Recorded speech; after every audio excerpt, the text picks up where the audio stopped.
Hi guys, welcome back to Lykz Tells All. Today I'm here with the best guest you'll probably ever see on, and that's my mama B. We are at the Four Seasons. We are enjoying a little night stay, a little getaway. I go back to school on Friday, and I want to spend all the time I can with all my family. Earlier, we got Din Tai Fung. It was so good, and I mean like so good. My aunt has this thing where she orders everything on every single section.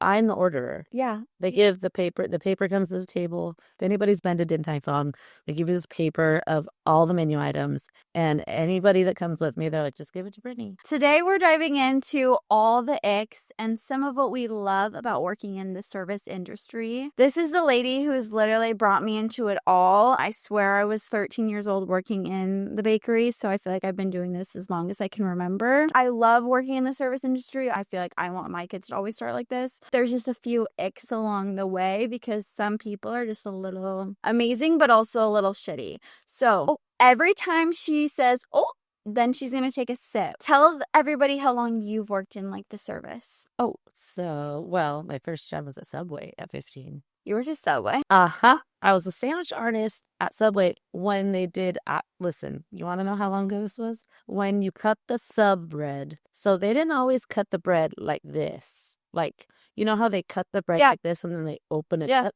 No, back in the day, they cut out the middle. We had to saw around the sub thing and pull out the top of it. And you filled it up with the toppings. And then you put the top back on. I want to vlog of that because what the fuck? Wait, vlog that? Yeah, I need to see it. Like a tutorial. We were literally smoking pot in the coolers. Vlogging. What was your minimum wage? $6.90. Okay.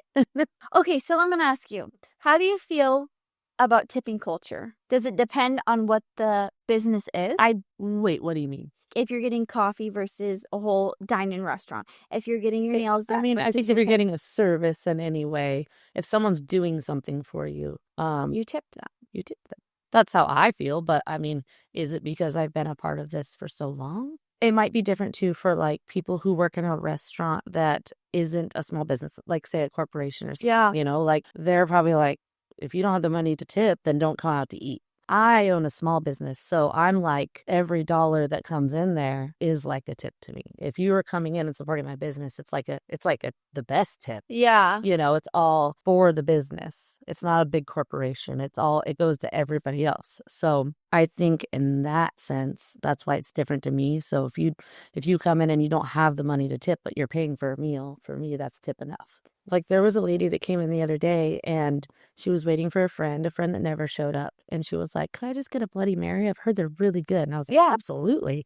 And it was pretty close to closing time. And she waited for her friend and her friend didn't show. And she was counting her change and she had her debit card out. And she was like, "I'm sorry, I'm just making sure." She was like, "I know I have X amount of dollars on my debit card, but I wanted to make sure I have enough for a tip." And I was like, "Oh, that's not necessary. You don't have to do that." You know, I was like, "I really appreciate it, but it's really not necessary." And she was like, "Oh, no, I really want to." And I was like, "Well, thank you. That's really nice." She counted out her quarters and whatever and ran her card for the drink. And I was just like, that's really sweet that she went to do that and thought it through. But had she not tipped, I would not have thought another thing about it. I think I more care about when, like, again, I have, like, people running me around. "Oh, can you get this? Can you get this? Can you get this? A box here, this, that." And then take the gopher. Yeah, the gopher. A gopher. You were asking what the third was. People who take up most of my time and take it away from other people that need it. And then leave me a $2 check. I think just everybody is raised differently. I think the people that are good tippers, in my opinion, are people that were raised by either people that worked in the service industry or have done it themselves. Yeah. I will say, just like my mom B said, the never a day she doesn't tip. I will not hang out with people that don't tip. Sorry, no offense. If we go get coffee, if we go get food, and you leave a $2, $3 tip, I will tip more because you're being shitty. I definitely have made up for the tip multiple times with people. It's so sad. Yes. But I don't say anything. I literally am just like, I look over at them and I'm like, and then I walk away and I'm like, "Yeah, sorry about that." Yeah. No, but at the end of the day, I'm just like, whatever. And then you're like, not going out to eat with that person again. That's embarrassing. That's embarrassing. My biggest, not biggest, but one of my biggest pet peeves is when people come in to eat and don't clean up after themselves. There's grown adults who come as two people who get drunk and crazy and to still decide to act worse than children. I've seen children behave better than them, but it's just like, definitely depends. Like, if you make mess, duh, whatever. But if it's like visible, like napkins and shit on the ground and half a waffle, what the fuck? I completely understand if, like, you know, you're by yourself. And like, it was sad. The other day I saw this like dad doing absolutely nothing, unfortunately, and the mom like running around with all her kids doing everything. I'm like, I actually don't expect you to clean after your kids. Like, I would gladly clean up your mess. Like, please go home, take a nap, and hopefully your husband can do his job. Okay, I got one. So endless mimosa Saturdays. What is the biggest pet peeve? The biggest pet peeve is like we tirelessly refill these mimosas. Of course. Like we make a great mimosa. Like they are chef's kiss. Like, do you see this? If you do this to me, I promise you I'll look the other way. I swear to you, I will go, oh, weird. And I'll go pour myself one Is there instead. I will. Oh. I will pour myself one and I will do this. Most of our servers are really good, especially endless. Oh, yeah. Endless Where's the day? They come around. I feel like I always see Lish like on the way with them. We have the picture, like we have one picture in the front and one in the back, and we're constantly just making sure they're full. So my advice to you is, if you come for endless mimosa Saturday, and do not do this, or you will not get any more. You won't. You won't.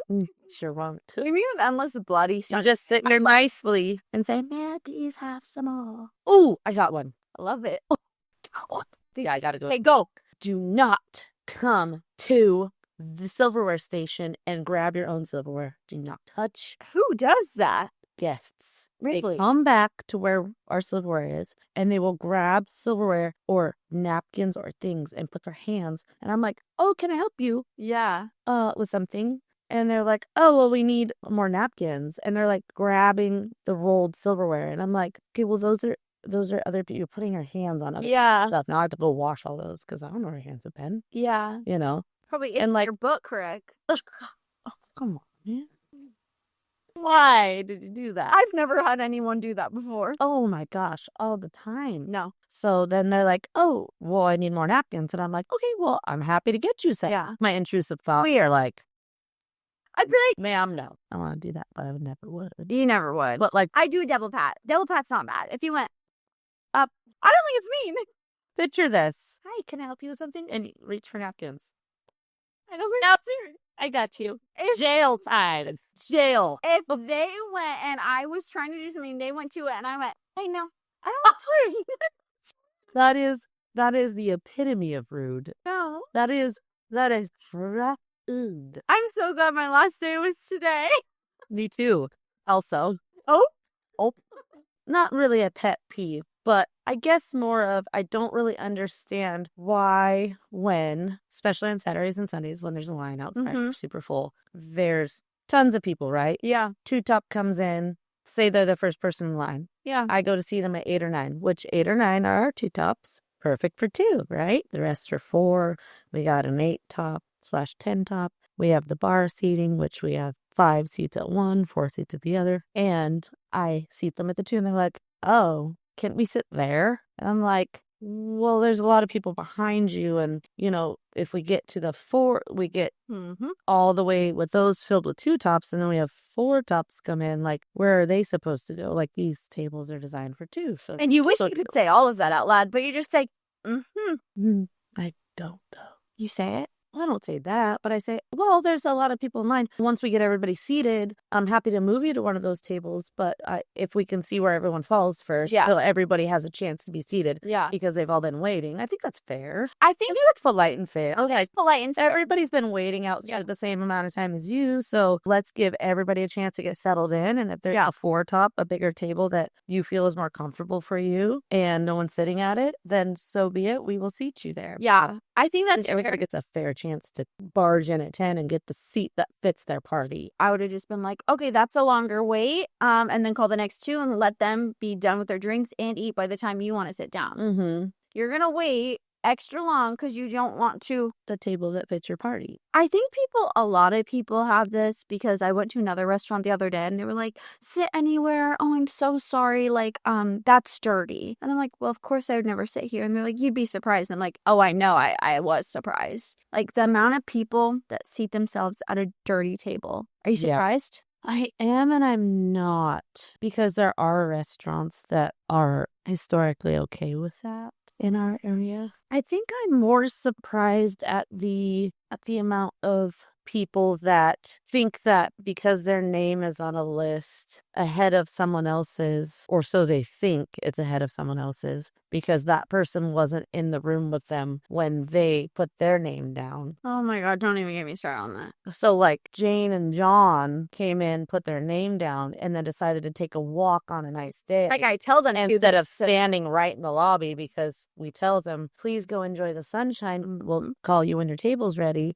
I send plenty of people to the Jitter House. Go grab yourself all the time. Oh my God, all the time. All the time. Send people to Jitter House all the time. Go grab yourself a cup of coffee right down the street. No big deal. And then those people walk in, come up to us. We seat them immediately. And Tom and Barb over here are like, we've been waiting for 15 minutes. And I'm like, they've been waiting for a half an hour. They just decided to wait elsewhere. I'm going to give you a story time because this happened to me yesterday. So Bob came in, right? First, he looked at our wait list, was waiting. Then I sat somebody, that came in and I called them all the things. He said, hey.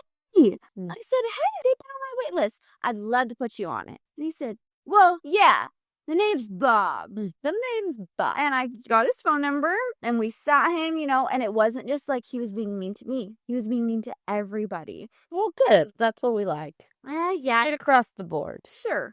And then don't pick and choose. No. Just do what you gotta do. And so he's bossing everybody. Apparently something happened in the kitchen, whatever. And then I'm like, damn, people are being fucking rude today. My Uncle Anthony was like, who's being rude? And we literally were like, send him out. No, you stay right there. You're not allowed out here, buddy. You bad things happen. I was like, you stay at your podium. And so we took care of it, whatever. Let's just cashing him out. And he was like, 0. Right there, 0. And she's like, well, you have a fantastic day. And, he gets on his way. And I'm just like, But anywho, he was somebody that was standing there for 2 seconds and then watched me call somebody that was waiting for 40 minutes and was like, hey, I've been standing here for 2 minutes.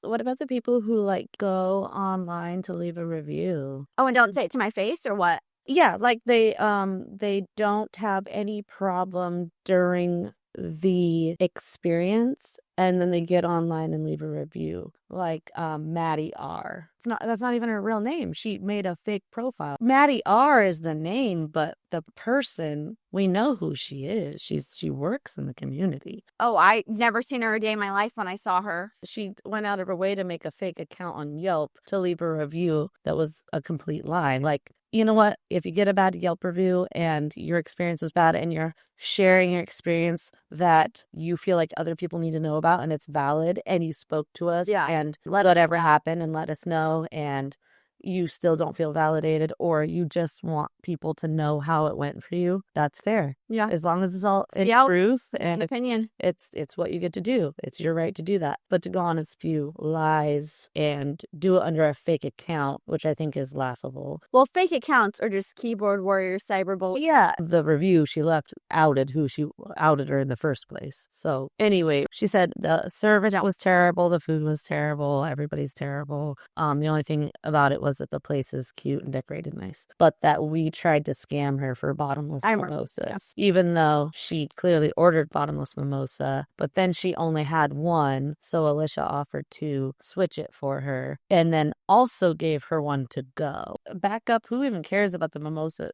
thing or whatever you thought, whatever we thought, doesn't matter. If you didn't like your food again, you gotta let us try to rectify the situation. It's like earlier when Anthony was like, hey, why'd they leave? And you came back and were like, hey, why'd they leave? I'm like, there's so many people that leave the restaurant when they see our menu. Not gonna lie. People look at our menu and they're like, damn, this is modern. This is beautiful. This is great. I'm gonna leave. I've had people come into the restaurant and be like, this is more city style. I don't want it. Like people, We literally have a review that says, we're from Grays Harbor and we walked in and it felt like we should have been in Seattle. It was so unbecoming. We didn't feel comfortable. It was too clean and too trendy. So we left. They left a review. yeah, I remember that. From walking in and it was too nice. Everybody go look it up if you don't believe me. There's literally a review. Brunch 101 Yelp. It's crazy. This wasn't anything that like bugged me so much. It was just something that like, oh, I wish people paid more attention to in general. I mean, duh, just like I wish people paid more attention to like, you know, the peppers on the menu. That means, hey, it's spicy. It says right on our menu. Yes. Spicy. But the other day, a family ordered chicken and waffles. Mm-hmm. The chicken and waffles gets brought out. They bring me over. They say, actually, my daughter's having a problem with this. It's not quite what we wanted. And I said, oh, I'm so sorry. What did you want? What's their problem? And I say it in like not even a passive way, but I'm just like, what was their problem? She's like, well, I didn't think that it would come like this. I'm like, a waffle and a chicken. You mean the way it's stated on the menu, exactly word for word? You didn't think that? You didn't think that it would become the way that it was written? And so Lish was taking care of it. And so she just, because Lish was already on her way there. So I was like, what was their problem? And she's like, oh, yeah, they wanted a completely different thing. So she brought them a new menu. They did not like, apparently, how it was served, even though that's what they wanted and ordered. My thing is just like, read the menu. Read the menu for what it's clarified. In that regard, cocktails. Cocktails. Yeah. They order a cocktail, every ingredient listed. They go, I don't really like it. It's not for me. Well, you have to pay for it. You ordered it. So this isn't, that's not how that works, right? Yeah. Am I wrong in that? Like, give me an example. So I order what? What's the most common? There isn't a most common. Like, I guess maybe the Bloody Mary. Oh, boo-hoo. You don't like spice. Yeah. So you get it. So the Bloody Mary, I'll say, is probably the number one. Some people say not too spicy, assuming that we have some shit-ass mix that we add hot sauce to. Because that's what people do that. You think that people make their own Bloody... We're the only people that make our own Bloody Mary mix. So listen, most places use a pre-made mix and then they'll church it up themselves. Maybe with some pickle juice or some hot sauce, whatever, right? I personally don't know of another place that makes theirs from scratch daily like we do. Yeah. With the horseradish, with Worcestershire, with A1, lemon, lime, salt, pepper, hot sauce goes in there. We put Texas Pete's. We put it all. It's homemade. It's homemade from scratch all the time. And so a lot of people just think that they're either using like Mr. T's or there's one that starts with a Z. I don't know. It's a pre-made mix though that comes in like a plastic jug and whatever. And a lot of bars use it. And then sometimes they'll like church it up with their own things, whatever they think is going to make it nice. And so a lot of people say, oh, not too spicy. With that, I say, you know what? I'm just going to grab you a little shot glass full of ours. You can taste it. If it's too spicy, let me know, because we make ours in-house and there's no way I can change it. And then they'll be like, well, just throw some more tomato juice in there. And I'm like, I'm not going to crack open a quart of huge tomato juice just so I can put a splash in yours. Unless it's Bloody Mary making time, then I will. Yeah. Going all the way back to returning drinks, I don't think that it's fair that when someone orders something that the menu lists all the items, every single ingredient on there, what you're going to get, all of it, and then you decide you don't like it just because you don't like it, that I have to eat the cost of it. No. That's not how it works. That's not how the world turns. Like a couple weeks ago, a lady ordered a Barbie Girl, which is our cotton candy lemon drop. Yeah. Right? It's literally muddled lemons, vodka, our homemade cotton candy syrup, a sugar sparkle rim, and glitter in the drink. So it's just like this pink, beautiful, cute drink. Perfectly Barbie Girl, right? She's like, oh, this is really sweet. And I'm like, what'd you think a Barbie was going to be? It's literally a cotton candy lemon drop. You know what cotton candy is, right? Also lemon in general, but also cotton candy. Yeah. And I was like, yep.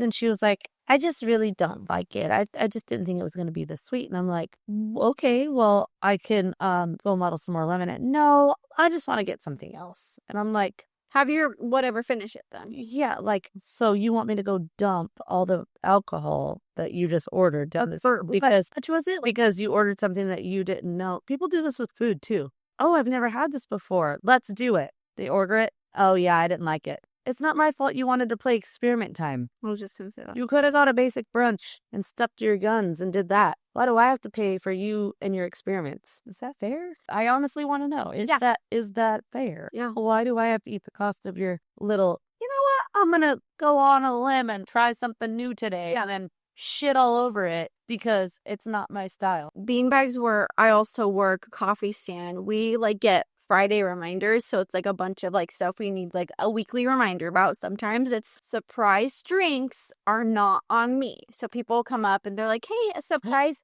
blended, Yes, or surprise lotus, and we when I play Shanghai Surprise, people will ask a surprise drink, and we make it whatever, and they're like, oh well, actually, do they get a discount for a surprise drink? No. They get it, and then they're like, oh, and I'm like, okay, well, sorry, that's what you want. Also, tell me allergies and what you don't like. Oh, 100%. Also, we don't have to ask for it, but I always ask any flavors you don't like, because if I say surprise, sure, I say no coconut, no lavender, and I think that's it. All my flavors. Yeah, I'd be like, no lavender, no watermelon. Yeah. If I didn't say that and I got a coconut, that's my fucking fault. Yeah, that's true. Whatever. And so it's also, I'm just saying for an example of the restaurant, if I wanted a surprise and they said, what's a knife and fork surprise? And I got a Indian taco and I don't like spice, that's my fucking fault. I didn't say I can't handle spice right now. Yeah, also like just nothing spicy. Yes. I do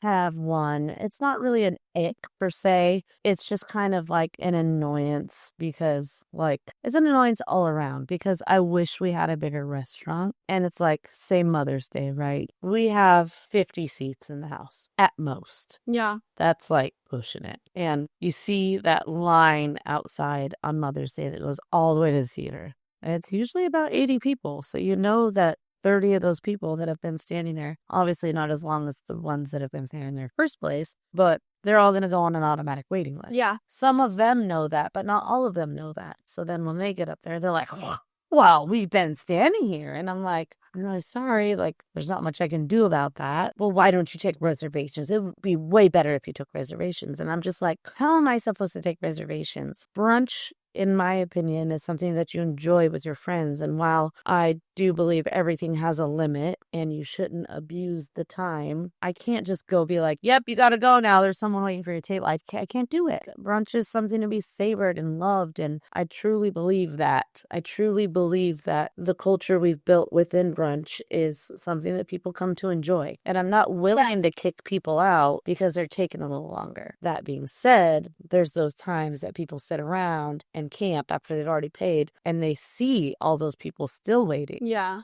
So it kind of is a double-edged sword because I want people to enjoy themselves, but I also want them to be respectful of the people that have been waiting and give them a chance to enjoy the culture of brunch too. Mother's Day especially is a hard one because it's maybe sometimes this is the only time people are getting together with their moms and you don't want to take that from them, but you also want to give it to the people that have been waiting as well. Yeah. I think, in my opinion, people have to respect that it's food. It's a restaurant. You eat, you drink, you leave. Yes. I always tell people, especially when they come in for Mother's Day and they wait, I'm like, there's the Jitter House. There's a park around the corner. You sit down, you chit chat, you catch up. You eat, you come in, you drink, you leave. But I don't think it's rude to say, hey, it's been a while. If we have a wait time of 45 minutes and people are waiting for that table, it's not rude for me to be like, hey, is there anything else I can get you guys? If not, I got a couple people waiting for your table. And that's a really nice way to say it. If not, I do have people waiting for this table. That's actually a really nice way to say it.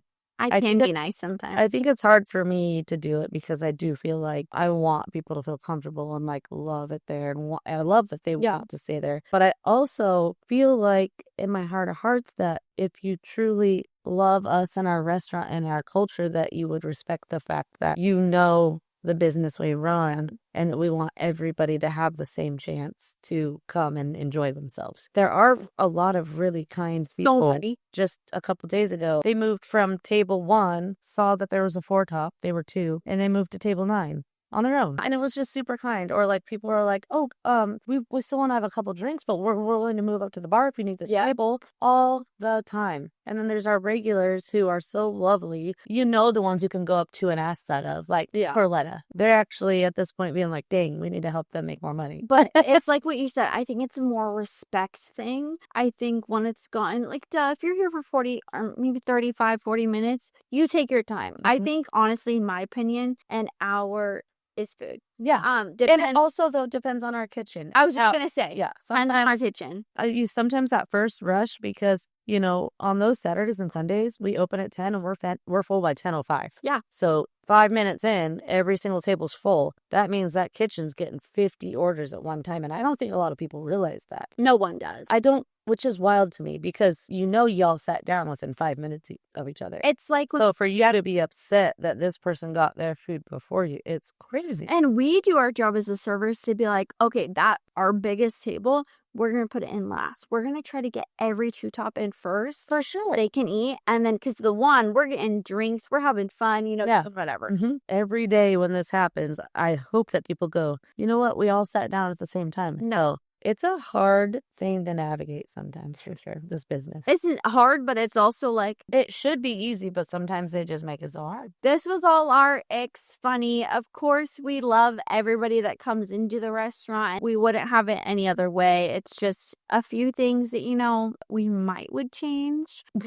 If we had the power to, like, program people's brains. I will see you guys next Wednesday. Please make sure you follow the Instagram at Lykz Tells All so you don't miss any updates. Stay tuned for all the episodes coming. Bye, guys.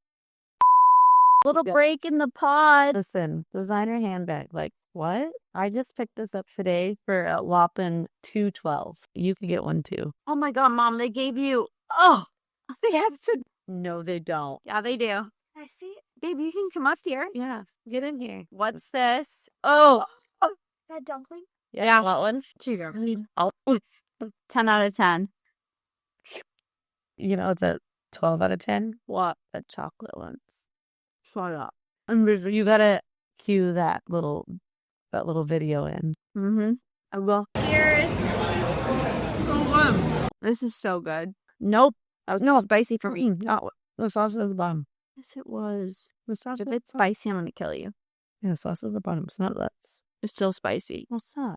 Yes, it is. I'm a baby. No. I'm the pussiest spice girl ever. We do pussy spice. I'd be pussy spice. Thanks for listening to Lykz Tells All, because if I don't, who will?